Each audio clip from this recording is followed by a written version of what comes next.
What is going on, everybody? Welcome back to the We Want Florida podcast. Game one is in the books against the Chicago Blackhawks. What a great night in Florida Panthers history. I mean, we were able to see the banner get raised last night. We saw the banner get raised last year. It's just one of those moments that proud to be a fan of this team. So, game one, return of Spencer Knight. So just kind of give me your overall thoughts. How'd you guys feel about the game? It's nice to be back in the win column.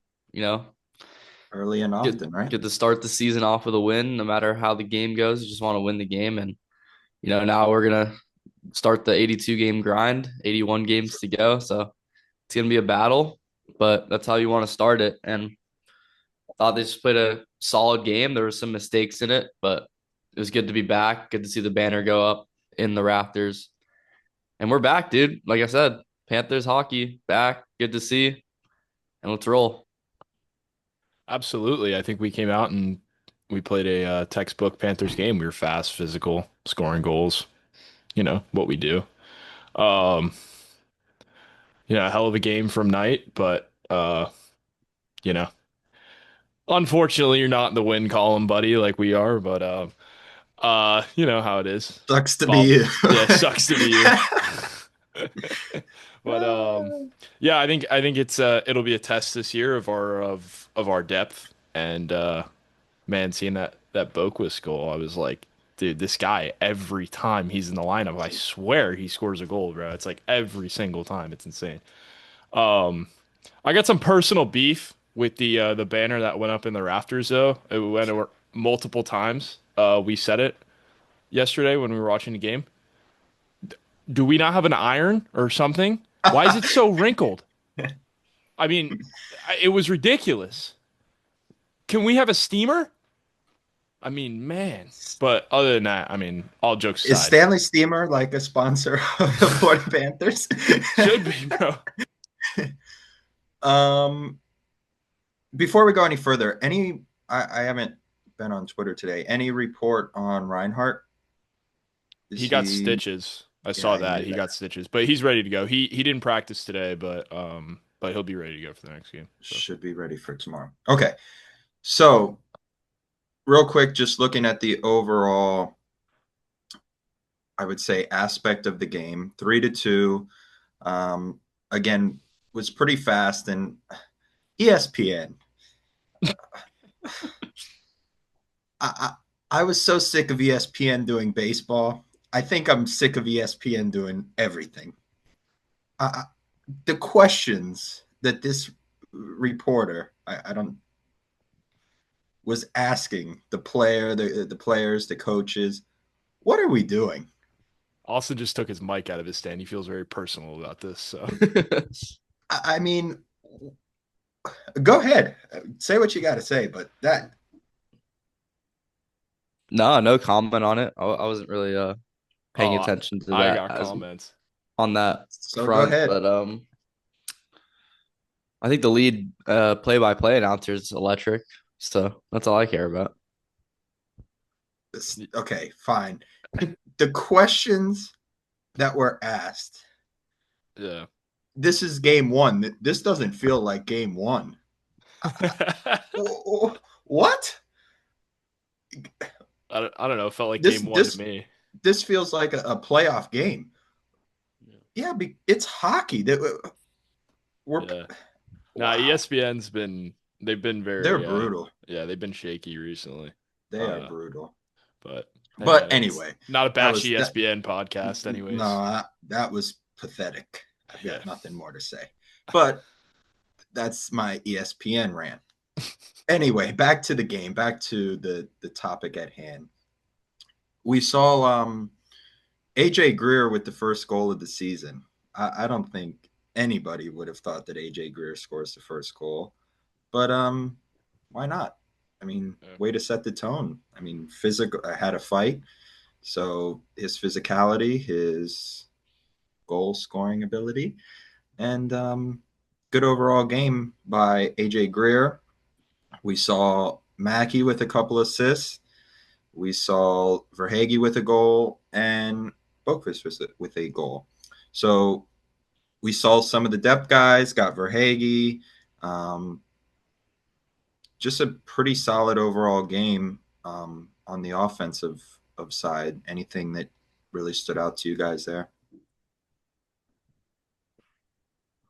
Go. Yeah, okay, yeah. I think it's a testament to Panthers hockey that we're still in the same place as we were last year. Because you look at teams like Edmonton, and I know this was said a million times last year, but I'm still enforcing the same point. Is you got Connor McDavid and Bouchard and Draisaitl throwing pucks at the net constantly, and more than likely that's who's going to score. Reinhart didn't score. Bennett didn't score. I mean, like, Verhage scored, yeah, whatever. But man, like, it's just Panthers depth again, man. Like, knock us down, but hey, man, we're still here. We're still here. Yeah, I mean, we always talk about one thing with this team, why they're so good. It's the depth, right? And once again, you get your fourth line in there, you get your third line, who's a makeshift line because they haven't played much together in their like last season, or we didn't expect them to play together this year until injuries happened. But to get the game winning goal from Jesper Boquist, who, probably if we're fully healthy is not on the third line. And, who knows where Samoskevich is, where Rodriguez is if we're fully healthy. But they get paired together and get a game winning goal. And then, like you said, Greer, when you get offensive contribution from your fourth line and even your third line, it's pretty good for your team. So to get that, and then you have your guy Carter Verhage, who Nate, you said in first podcast we want to see more from him, goal scoring to go back to what he did in the previous seasons, and he looked good. He was ripping some pucks on net, and one goes in. So a good start for the offense and the whole team. And a stat that I saw that's probably going to get swept under the rug. Um, Anton Lundell in the faceoff circle last night was spectacular. I forget. I think it was like 80% or something like that, which is such a big part because Panthers hockey, a lot of it is also about puck possession. And when we're in the offensive zone, we're very, very scary. Yeah. So once I on that point, I don't mean to cut you off, but it's funny because me and Joe were during the game, we're talking about how without Barkov and without Nosek, are we going to struggle in the faceoff circle this year? It's like, hey, Lundell's gonna have to take a step up because Sam Bennett throughout his career has usually been like an under 50% face-off guy. So if we can get Lundell to win some big draws, and like you said, I didn't really look into that, but now you come up with that point that he was 80% or whatever, that's incredible, and that's what we need. So yeah. And overall, the team was decent. I'm looking here, 59%, 58.6%. So not bad. I mean, when like you said, when you lose guys like Barkov and Nosek, two centers, we gotta keep puck possession and scored on the power play. I know the power play was. We definitely want to be better than last year. I don't remember exactly where we ranked, but um, if we can cash in on the power play more often, that is going to be a big advantage. And then the penalty on the opposite side, the penalty kill was perfect last night. So um, good special teams type game overall. Um, I really didn't get to watch too much of it, but from what I did, I did like what I saw.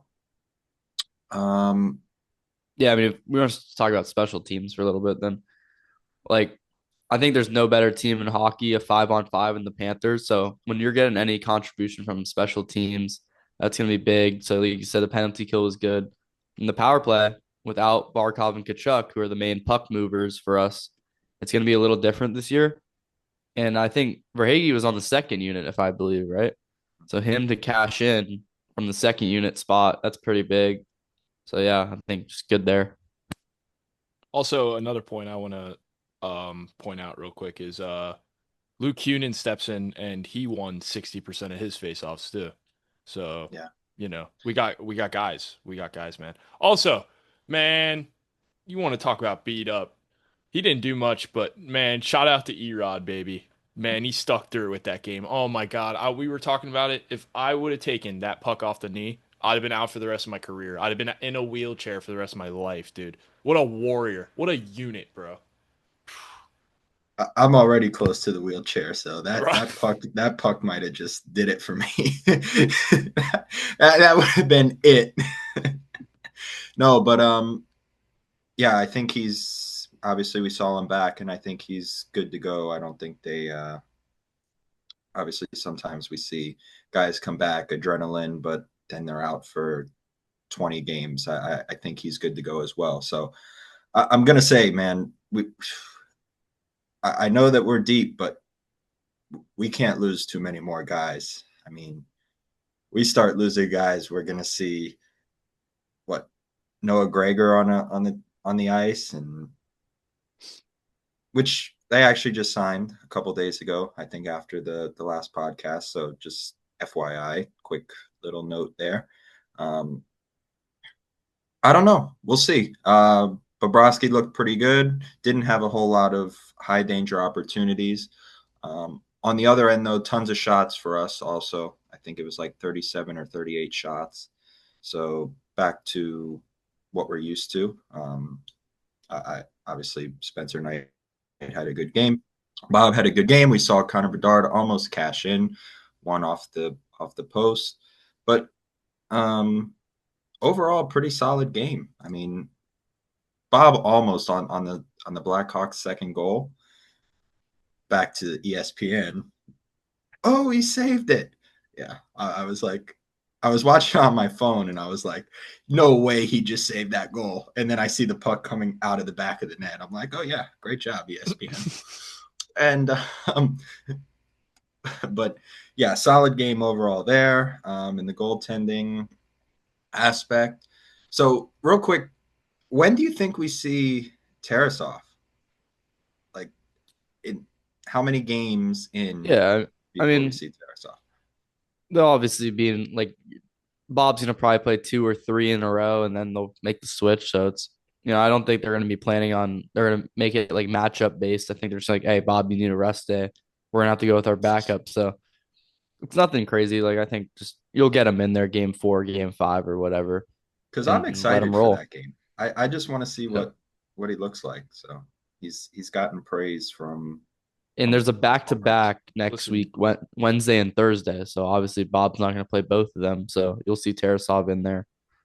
So maybe that listen. will be his maybe game 5 will be his first one against the Red Wings if I'm looking at it like that. You know my confidence in him, all right? Let's get it. Let's get it, Tarasov. Shock the world, buddy. Let's do it. Listen, like we just got whoever's back there just got to play good in front of him. Obviously, it's a little tougher this year with without your centers, but like at the end of the day, like I thought Gustav Forsling was looking like Gustav Forsling out there yesterday. He was flying around, played a lot. I thought Ekblad played a really solid game as well. So I Yeah, think we'll have to play solid in front of him and see what happens from there. yeah. I think Forsling saved a really good like breakaway almost type goal, 2-on-1, broke it up, and then I think there was also a Seth Jones play that caught my eye. Same idea, was 2-1 and 2-on-1, and made a pretty nice play to break that up as well. So I did like what I saw from the defense. I would say a pretty solid game. Obviously, there were some things that obviously there were a lot of chances for Chicago as well. A few giveaways that led to 2-on-1 opportunities. So tighten those things up. Yeah, obviously, it's game one, game and one never gonna be perfect. Just yeah, Yeah. and no game is ever going to be just win. perfect. Just Right. get in the win Just column. find a way to win. If you can scrap out wins on not perfect games, then you're doing something all right. We're happy with that. So ESPN has Tarasov Yes. going against Tarasov going against the Flyers. Not tomorrow, but when we play the Game 4, Flyers. yeah. On October 13th. ESPN says it is probably wrong. Yeah, So. Yeah, it's it's just a probably, just it's, a it's just a probably wrong. projection. Yeah, right. Just It's just projection. Like all of us are gonna make projections. Right. But So the how chances about of we it being do? like are less. Want you guys to give us one player that doesn't mean he has to like score a goal, but one player from the first game that you were really happy with how he played, or you want a little comment on that guy? Hmm. Mm. It's Well, be- it's between two guys for me, and it's Lundell or Samoskevich. I mean, I I think out of the two, the pressure is probably more on Anton Lundell, just for the fact Yeah. of how good he is for his youth. So I would say to come in doesn't really make an impact on the score sheet, but does a lot of the little things right in the game. So I would say good start from him. The more impressive, I would say, on a score sheet basis is Mackey, but just on a Panthers hockey type level, I would say it's Anton Lundell for me.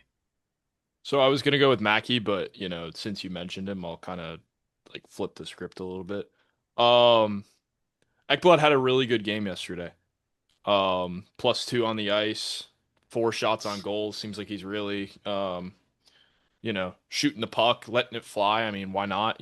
Good things are gonna happen when you let the puck fly at the net. And I see he's on. He is on the power play, and I think that's a great decision.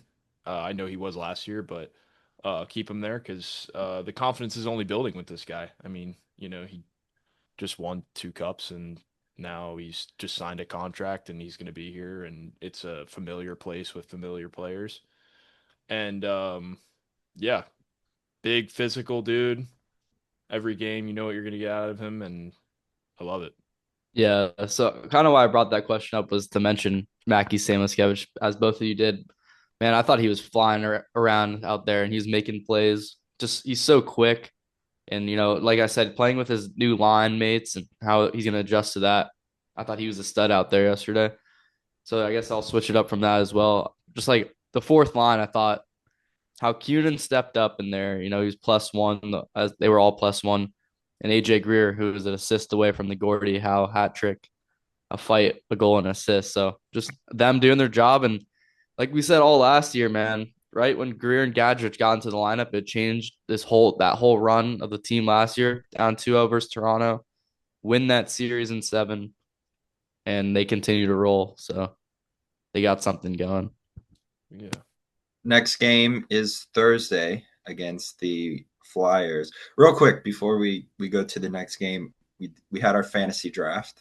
How you guys feeling about your fantasy hockey teams? Buddy, my team is unbelievable. My team is unbelievable.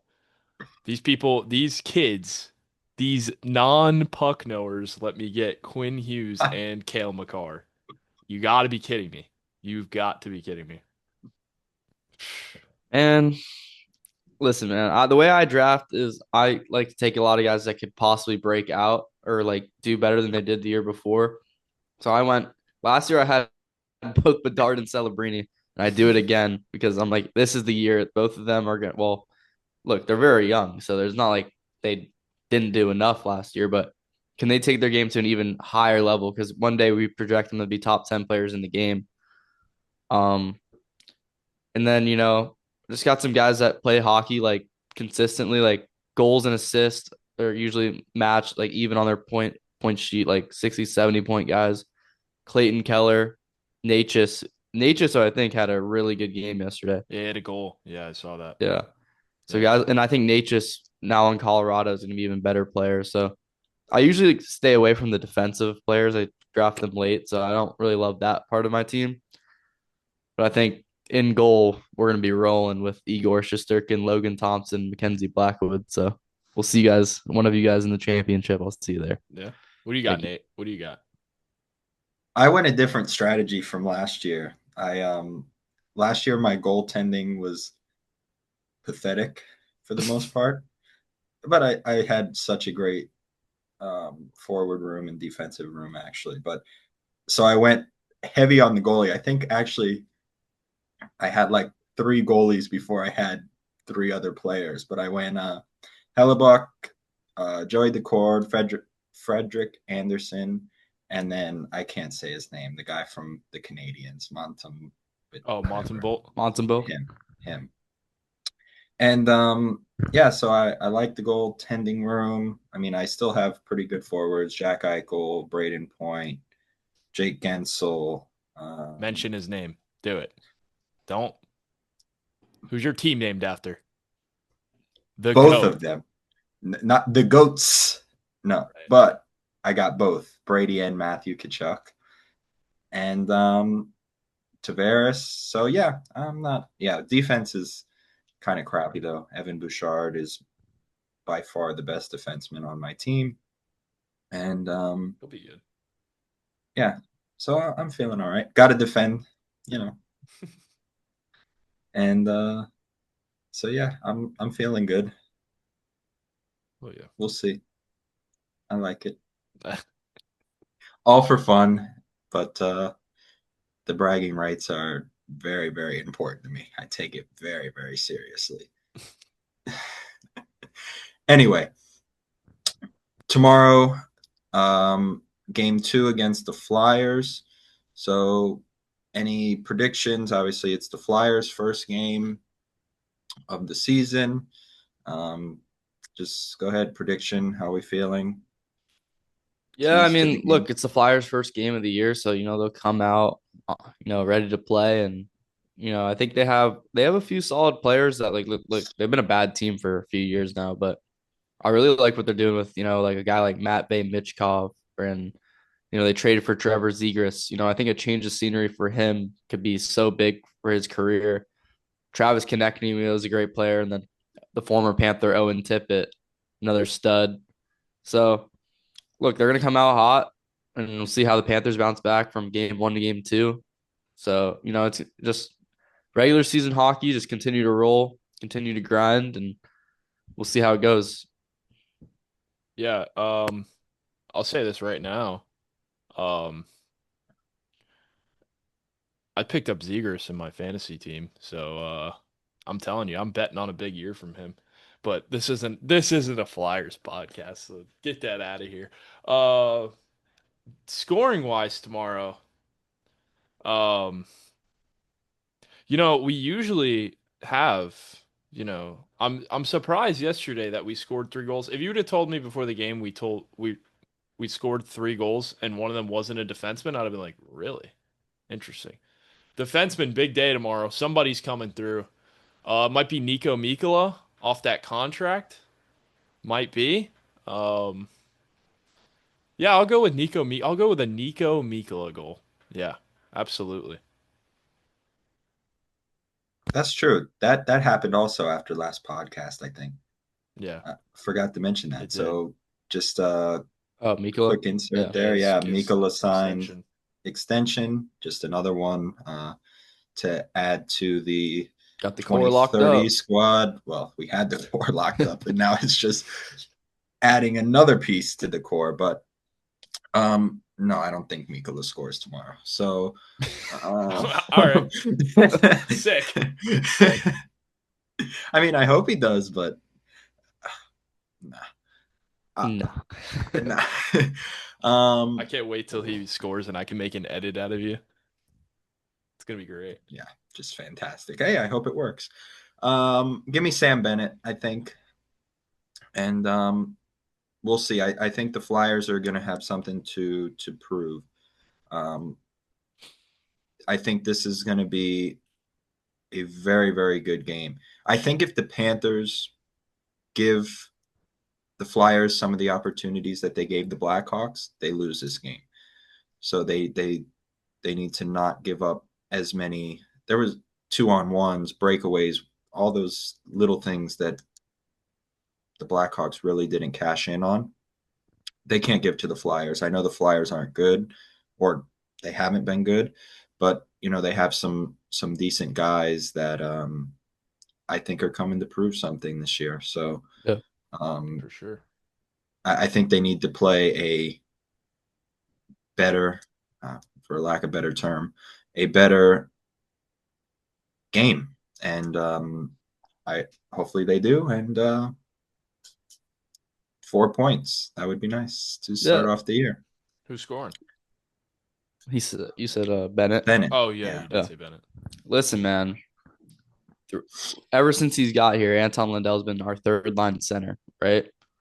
So this year he gets to be a top. And listen, he's probably one of the best third line centers, probably the best third No, line he center in is the the game. best third line center. Yeah, and look, he had such a good playoffs last year because he was playing with Brad Marchand and E2, and Brad elevated their games a lot.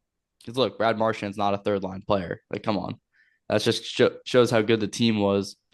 So with Lundell playing on the second line this year, we're gonna see a chance for him to break out to even a better player than we've already seen him play. And I think so. They were the only line without a goal in game one. So I think they get on the board. But it's not going to be Lundell. It's going to be him making a play as the center. And E2 Louis Thurinen's going to cash in for his first goal of the season.